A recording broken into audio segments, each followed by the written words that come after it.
මම අද විතරක් නෙවෙයි දැන් සති 3කට විතරක් පැමිණියේ අදාපු කාරණේටම ඒ සති 3කට කලින් ආවෙත් අදාවෙත්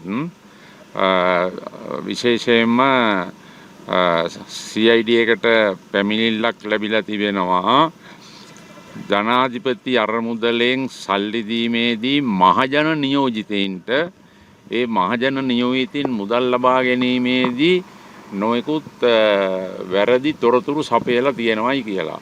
එතකොට ඒ වැරදි තොරතුරු සැපයීම සම්බන්ධයෙන් ඒ තියෙන අයට වෙන වෙනම ලිපිගුණු තියෙනවා. එහෙම මේ වැරදි තොරතුරු සපයනවායි කියලා සැකකටයුතු විදිහට තියෙන අයට.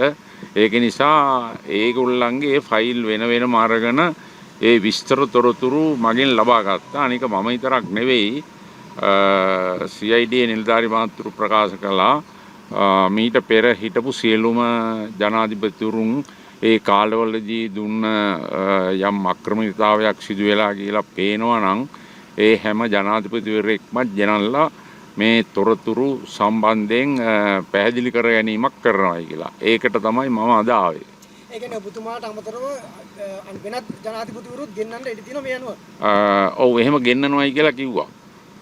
එතකොට දැන් අපි ඒ වගේම මේ ඔබතුමා හිතන්නේ මොකද්ද අයි මෙහෙම ගෙන්නන එක මේ රජයෙන් මෙහෙම ගෙන්නන එක මොකද්ද පරිගැනීමද නැත්නම් මේක සාධාරණද මොකද්ද මෙහෙම හොයන්න ඕනේද මොකද්ද ඔබතුමා කියන්නේ නෑ ඉතින් අක්‍රමිකතාවයක් වෙලා තියෙනවා නම් එහෙම හොයන එක හොඳයි ඒකේ වැරද්දක් නෑ ඒ අක්‍රමිකතාවයක් වෙලා තියෙනවා නම් වෙලා තියෙන්නේ මුදල් ලබාගත් മന്ത്രിවරයා හෝ ඇමතිවරයා අතින් එහෙම නැතුව ජනාධිපති වශයෙන්වත් ජනාධිපති කාර්යාලයෙන්වත් නෙවෙයි ඒකයි ඔබතුමා හිටපු ජනාධිපති කෙනෙක් මාස්කු ප්‍රහාරයෙන් සම්බන්ධයෙන් නෑ හරි ඔබතුමා නෑ දැන් ඒක අපි එක අතර මෙන්න එක නෑ ඔබතුමා